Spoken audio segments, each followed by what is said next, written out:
Usha medical education में आपका स्वागत है। आज का टॉपिक है ईयर डिजीज।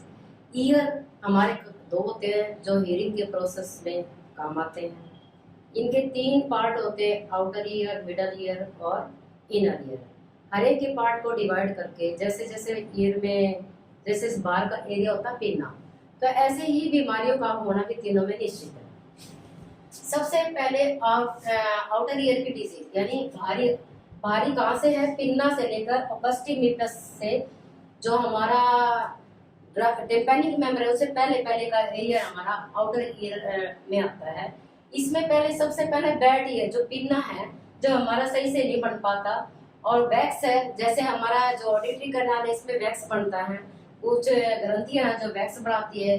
ये नॉर्मल होता है, जैसे हमारे इंसेक्ट अंदर चले जाते हैं, मक्खी मच्छर चले जाते हैं, उनको ये चिपका लेता है, ये सामान्य होता है। लेकिन कई बार ये वैक्स ग्रंथियां जो है हमारी, ये एपोक्रेट ग्रंथि है, वो एक्सेसिव डिस्चार्ज चालू कर देती है, एक्सेसिव सेक्रेशन चालू कर जाती है, तो हमारी कंडक्टिव डेफनेस हो जाती है।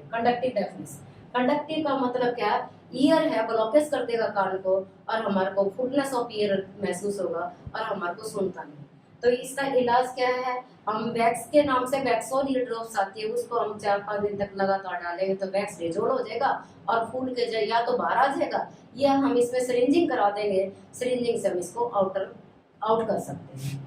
ऑटल्जिया जैसे पेन होता है कान में क्यों पेन होता है, कोई छोटी मोटी फुंसी हो गई या कुछ भी कोई लीजन्स होगी तो उसकी वजह से कान में पेन हो सकता है। एक्सटर्नल ईयर ट्रोमा, यदि एक्सटर्नल ईयर में हमारा ट्रोमा जाता है, ट्रोमा होते साथ इन्फ्लामेशन नेचुरल है तो पेन बहुत ज्यादा होगा।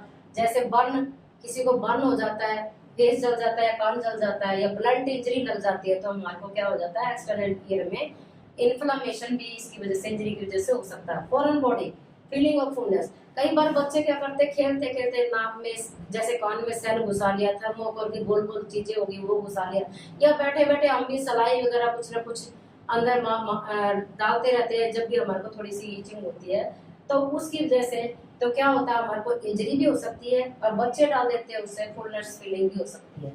तो इसको निकालना बहुत जरूरी है, एक एक्सपर्ट हमारे एंटी सर्जन को दिखाना जरूरी होता है। ओटाइटिस जैसे नाम है, कान में इन्फ्लामेशन, एक्सटर्नल बाहर की तरफ इन्फ्लामेशन हो जाती है, उसकी इन्फ्लामेशन से स्क्रैचिंग करें, जैसे बड़े किसी के नाखून होते बार बार, बच्चे क्या होते बार बार स्क्रैचिंग करते रहते हैं तो उससे ब्लीडिंग भी कई बार होती है, ईचिंग क्योंकि ईचिंग होती है यहाँ पे। बॉयज छोटे छोटे फोड़े फुंसी हो जाते हैं जिसकी वजह से कई बार पस भी बन जाती है और बड़ा पेन भी होता है, तो इसके लिए एंटीबायोटिक जरूरी है। ट्यूमर्स, छोटे छोटे ट्यूमर्स अंदर बन जाते हैं तो उनको डॉक्टर को, एंटी सर्जन को दिखा के इनकी एंटीबायोटिक देना बहुत जरूरी होता है। मिडल ईयर की डिजीज कौन कौन सी होती है, मिडल ईयर में ओटाइटिस मीडिया, ओटाइटिस मीडिया का मतलब ओटाइटिस कान के लिए है, आइटस जाना के इन्फ्लामेशन है। तो तीन तरह से है, acute otitis media, serious otitis media, chronic otitis media. सबसे पहले अक्यूट ओटाइटिस मीडिया में क्या होता है, एलर्जिक रिएक्शन, कोई ड्रग्स ले लेते हैं तो किसी चीज का या कोई चीज काट जाती है हमें तो हमारे को एलर्जिक रिएक्शन होता है। एलर्जिक रिएक्शन में तुरंत हमें एविलडेक्सा और स्टेरॉइड की जरूरत होती है। सीरियस फ्लूइड में कई बार क्या होता है, अंदर जो मिडल ईयर में हमारा जो फ्लूइड होता है, एक्सेसिव फ्लूइड जमा हो जाता है और जब उसको अच्छी तरह से हम ध्यान नहीं देते तो सेक्रेट करने लग जाता है बाहर की तरफ, और कई बार ये काफी दिन तक ध्यान ना करें तो क्या करता है, पस के रूप में बाहर निकलने लग जाता है। क्रोनिक ओटाइटिस मीडिया में क्या होता है, बार बार जो सीरियस ओटाइटिस मीडिया वो क्रोनिक में चेंज हो जाता है, बार बार होगा क्योंकि इसमें ओसिकल स्टेप मेलस और इनकस 3 हड्डियां होती है वो गलने लग जाती है और गलने के बाद वो डैमेज होने लग जाती है, तो उसकी वजह से ये सारी प्रॉब्लम होती है। इसके लिए स्पेशल एंटी सर्जन को दिखाना बहुत जरूरी है और इसके लिए एंटीबायोटिक की थेरेपी बहुत ज्यादा जरूरी है। टिम्पैनिक मेम्ब्रेन परफोरेट, कई बार हम सलाइयां और पेन वगैरह ईचिंग होते के साथ मारने लग जाते हैं हमारे, कई बार तो क्या होती है टिम्पैनिक मेम्ब्रेन, इसको ईयरड्रम भी कहते हैं, इसमें हमारे ईयरड्रम हमारा फट जाता है और परफोरेट हो जाता है जिसकी वजह से इसकी रिपेयरिंग टिम्पैनोप्लास्टी करवाना बहुत जरूरी है। ऑस्टियोसेक्लोसिस जैसे ही हेरिडिटी फैक्टर की बीमारी है तो ओटोसेक्लोसिस कान में मतलब क्या है, एक हेरिडिटी फैक्टर की बीमारी हो जाती है जो पीढ़ी दर चलती रहती है, जिसके लिए भी एंटीबायोटिक की जरूरत होती है। क्लोस्ट्रियोटोमा, इसमें सिस्ट बन जाती है, मिडल ईयर में छोटी छोटी सिस्ट बन जाती है या ऑब्स्ट्रक्शन हो जाती है, कान के अंदर ब्लॉकेज हो जाती है तो उसकी वजह से सर्जरी करवानी बहुत जरूरी हो जाती है। तीसरा इनर ईयर की डिजीज होती है। इनर डिजीज में हमारी मेनली डिजीज है जो 40 साल की उम्र में होती है। इसमें क्या होता है, या तो हमारे हार्मोन एब्नॉर्मल हो जाते हैं, या हमारे ऑटोइम्यून सिस्टम की डिजीज है। ऑटोइम्यून सिस्टम की डिजीज क्या होते हैं, अपने सेल ही अपने आप को खाने लग जाते हैं, ये ऑटोइम्यून सिस्टम की डिजीज होते हैं। इलेक्ट्रोलाइट इम्बैलेंस हो जाता है, जैसे इलेक्ट्रोलाइट हमारे सोडियम, पोटेशियम, मैग्नीशियम, फास्फोरस, ये इलेक्ट्रोलाइट है हमारे इम्बैलेंस हो जाते हैं। लैब्रिंथाइटिस, लैब्रिंथ एक हमारा इनर ईयर में ऑर्गन है, इसमें इन्फ्लेमेशन हो जाती है। क्यों, बैक्टीरियल वायरस से कई बार इन्फेक्शन के कारण जैसे मिडल ईयर में पहुंचे थे, उसके बाद वो सेकेंडरी जाके हमारे इनर ईयर में पहुंच जाते हैं। कई बार एब्सेस भी बन जाता है और ब्रेन तक भी एब्सेस के कारण ये बैक्टीरिया वायरस पहुंच जाते हैं, और जबकि हमारे को बड़ी प्रॉब्लम होती है उस टाइम। ऑटोटॉक्सिसिटी, इसमें क्या है, जितनी भी ज्यादा मेडिसिन हम लेते हैं कई बार बिना इग्नोरेंसी के कारण, ये ले लें वो ले लें, और मेडिसिन की दुकान पे जाके हम मेडिसिन लेने लग जाते हैं, तो हमारे कान में ऑटोटॉक्सिसिटी हो जाती है, मेडिसिन की वजह से टॉक्सिसिटी हो जाती है। तो तुरंत प्रभाव से डॉक्टर को दिखाना बहुत जरूरी होती है। तो इसमें हमारे को चक्कर आते हैं, चिंता हो जाती है, कंफ्यूजन हो जाता है, तो इस टाइप की। और चक्कर आने के लिए, चक्कर क्यों आते हैं, क्योंकि जब हमारा पर्टिकुलर साइन सिम्टम करेंगे जब आपको पता लगेगा, लेब्रिंथ की वजह से। लेब्रिंथ में क्या होता है, तो पेरिलिम्फ और इंटरलिम्फ दो फ्लूइड होते हैं वहाँ पे, और उनका यदि अधिक और ज्यादा अधिक या कम होने की वजह से तो उसमें प्रॉब्लम आ जाती है, क्योंकि ये बॉडी ना तो अधिक हाइपो में चलती है ना हाइपर में चलती है, बैलेंस में चलती है। अब है न्यूरोमा। न्यूरोमा एक बेनाइन ट्यूमर है जो 8th क्रेनियल नर्व को के ऊपर हो जाता है, और 8th क्रेनियल नर्व में होने की वजह से हमें क्या हो जाती है, हियरिंग लॉस हो जाता है। हियरिंग लॉस में और क्या क्या होता है, कंडक्शन डेफनेस आती है, सेंसरी डेफनेस आती है। कंडक्शन डेफनेस क्या आती है, अभी आपने फर्स्ट में बताया था, वैक्स जब भी बहुत ज्यादा एक्सेसिव एपोक्राइन ग्लैंड है जो एक्सेसिव वैक्स को सिक्रीट करने लग जाती है, तो उसकी वजह से हमारे कंडक्टिव डेफनेस यानी सुनने की क्षमता में कमी आ जाती है, और फुलनेस ऑफ फीलिंग होती है। लेकिन यदि हम इसको तुरंत प्रभाव से ड्रेनेज करवा देते हैं या वैक्सोल ईयर ड्रॉप्स डाल देते हैं, 3-4 दिन तक ड्रेन मतलब फूल जाएगा और अपने आप निकल जाए, लेकिन फिर भी बहुत ज्यादा होती है, तो इसको इरिगेशन कराना बहुत जरूरी हो जाता है, और हमारी टेम्परेरी डेफनेस ठीक हो जाती है।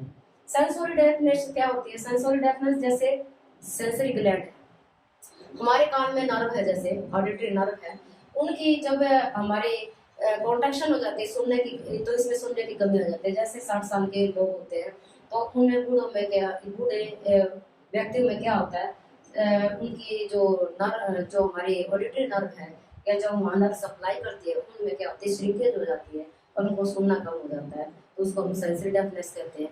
वो ठीक नहीं हो सकती, हाँ, लेकिन जो हियरिंग एड्स है, हियरिंग एड के द्वारा हम इन चीजों को ठीक कर सकते हैं।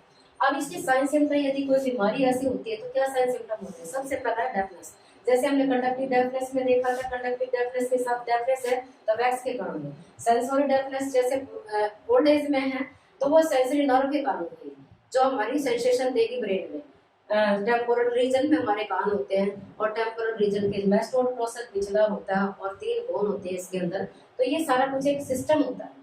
तो पेन इन ईयर सिस्ट हो जाती है, वायल्स हो जाते हैं, कोई ट्रॉमा हो जाता है, कोई बर्न हो जाता है तो पेन हो सकता है। डिस्चार्ज हमारा ऑपरेटस मीडिया की वजह से होता है, क्योंकि जब यहाँ पे जो फ्लूइड है अकुमुलेशन हो जाती है, और जैसे हमारा इनर ईयर में लैब्रिंथ ये इंडोलिम्फ और पेरिलिम्फ फ्लूइड होता है, वो एक्सेसिव या कम हो जाता है, एक्सेसिव होने से अकुमुलेशन हो जाती है और लगातार वहाँ पे कलेक्शन हो जाती है, तो इसके कारण उसमें पस या इन्फेक्शन या बैक्टीरिया वायरस का इन्फेक्शन हो जाता है, जब वो बढ़ने लग जाता है।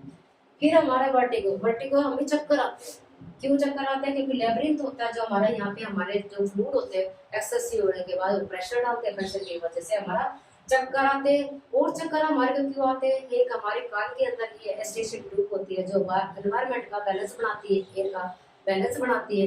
यदि हम ऊंचाई की जगह पे जाते हैं, पहाड़ों पे जाते हैं या हेलीकॉप्टर या जहाज में जाते हैं, तो क्या होता है, हमारा एयर का जो बैलेंस है, ऊपर की हवा कम होती है तो हमारा बैलेंस बिगड़ जाता है, जिससे हमें फुलनेस ऑफ एयर महसूस होता है। टिनाइटिस में क्या होता है, हमारे नॉइस इन द ईयर यानी रिंगिंग बेल की तरह से हमारे कानों में घंटियां से बजती है कई बार, तो साइकेट्रिक में ये अबनॉर्मल होती है, लेकिन कई बार ये कान की प्रॉब्लम की वजह से नॉइज इन द ईयर होती है। तो हमें इनके उपचार के लिए या तो हमें जैसे सेक्रेटरी ऑपरेटिस मीडिया तो हम सर्जरी के द्वारा कर सकते हैं, कल्चर स्वैब ले सकते हैं, और जो भी एंटीबायोटिक उसमें आती है उसको उसके द्वारा हम ठीक कर सकते हैं।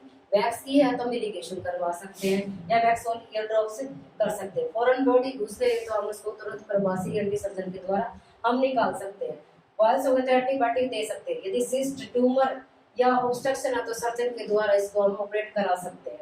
यदि ओटाइटिस मीडिया की प्रॉब्लम है, एलर्जी की प्रॉब्लम है तो स्टीरॉयड मेडिसिन से या एंटीबायोटिक से हम इनको ठीक कर सकते हैं।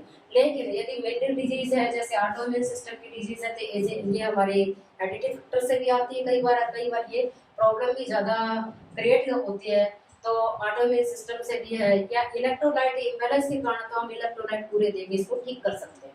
लैब्रिंथ की प्रॉब्लम है, यदि हाइपर हाइपर में है तो इनको बैलेंस करके मतलब ठीक कर सकते हैं, क्योंकि बैक्टीरियल वायरस यदि इसके अंदर गए हुए हैं उसकी वजह से लैब्रिंथाइटिस है, इन्फ्लेमेशन है, तो हम क्या करेंगे एंटीबायोटिक देकर ठीक कर सकते हैं। ऑटोटॉक्सिक मेडिसिन की है तो हम इसको भी धीरे धीरे ठीक होगी, डेफनेस काफी हद तक पहुंच चुकी होती है, इसको हम ठीक कर सकते हैं। ट्यूमर है इसको भी हम सर्जरी के द्वारा निकाल सकते हैं। हियरिंग लॉस के लिए हम ये वैक्स को इरिगेशन करते हैं, यहाँ पे हमारे हियरिंग एड्स अलग अलग तरह के आते हैं वो प्रोवाइड कर सकते हैं। आपको ये वीडियो कैसा लगा? यदि अच्छा लगा लाइक करें, सब्सक्राइब करें और बेल आइकन को प्रेस करें ताकि आने वाली अगली वीडियो आप तक जल्दी से पहुंच सके। नमस्कार।